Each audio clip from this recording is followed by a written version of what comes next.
यार अभी गुज़िश्ता दिनों में एक चीज़ पढ़ रहा था, उसमें मैं डिपेंडेंसी जहांगीर इतनी खतरनाक है। हुँ, मैं पढ़ रहा था कि पाकिस्तान दुनिया भर में जो सीरियल जो यील्ड है पर हेक्टर, उसमें मतलब ये है कि पर हेक्टर आप कितना किलो अनाज प्रोड्यूस करते हो। हुँ, तो उसमें दुनिया में जो सबसे आगे मुल्क है ना, वो है सेंट विंसेंट।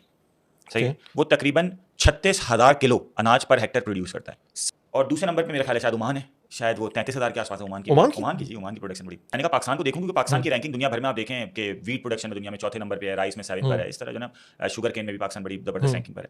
तो जब मैंने पाकिस्तान की रैंकिंग देखनी उसमें देखनी शुरू की, तो मुझे पता चला कि पाकिस्तान पर हेक्टर सिर्फ 3,600 किलो केजी जो है ना, वो अनाज प्रोड्यूस करता है। यानी दुनिया से हम तकरीबन 90% पीछे हैं। पीछे है।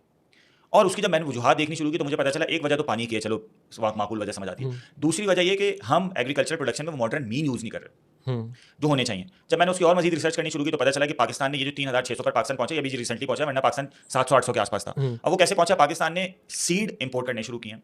अच्छा, जो हुँ, पाकिस्तान ने सीड इंपोर्ट करना शुरू किया ना, वो ज़्यादातर हम लोग कर रहे हैं यूएसए से हुँ, और दूसरे कंट्री से कर रहे हैं हम, लेकिन कर ज़्यादातर मगरबी ममालिक से रहे हुँ, हैं। अच्छा, उन सीड्स में से खास सीड है, वो कहलाता है हाइब्रिड सीड।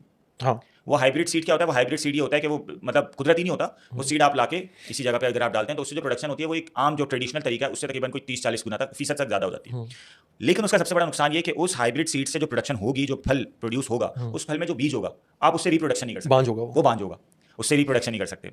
यानी अच्छा, फिर ये बात समझ में आ जाती है। फिर एक और मसला क्या है? मसला ये कि जब ज़मीन में एक अरसे तक हुँ, आप इस हाइब्रिड सीड के ज़रिए से एग्रीकल्चरल प्रोडक्शन करेंगे, तो हुँ, एक वक्त आएगा ज़मीन उस हाइब्रिड सीड की आदी हो जाएगी।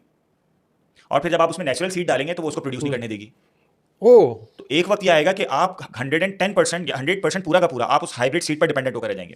और वो हाइब्रिड सीड टेक्नोलॉजी में पीछे रह जाने की वजह से हम तो प्रोड्यूस कर नहीं पाएंगे, और वो हम कर रहे हैं इंपोर्ट। तो जो हमें हाइब्रिड सीड देंगे, हुँ, जब वो देखेंगे कि हमारी टोटल प्रोडक्शन अब हाइब्रिड सीड्स पर ही डिपेंडेंट है, हुँ, अगर उन्होंने सप्लाई रोक दी, तो हम फसल भी नहीं उगा सकते हमारा ज़मीन तो पे। अनाज ही गया। और जब हमारा अनाज चला गया, तो हदीस में जो आता है आप सल्लल्लाहु अलैहि वसल्लम सलाह की, सलाम। कि एक वक्त आएगा कि तुम्हारे लिए खाने पीने के लिए अनाज तक तुम्हारे पास मैसर नहीं होगा। और आपने वो अल्फाज आपको याद होंगे, हमने पहले भी डिस्कस किया था, आप सल्लल्लाहु अलैहि वसल्लम ने कहा था, बकरियां लेके पहाड़ों पे निकल निकल जाना, जाना।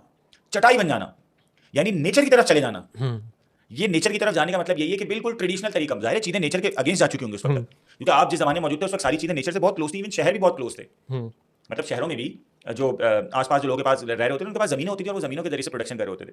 हुँ, अब आप अलैहिस्सलाम साहब ने जब ये कहा कि क़यामत के करीब तुम शहर मतलब गाँव देहातों की तरफ निकल जाना, पहाड़ों की तरफ निकल जाना, और बकरियां भी ले जाना, बकरियां ले जाने का मतलब भी यही है। हुँ।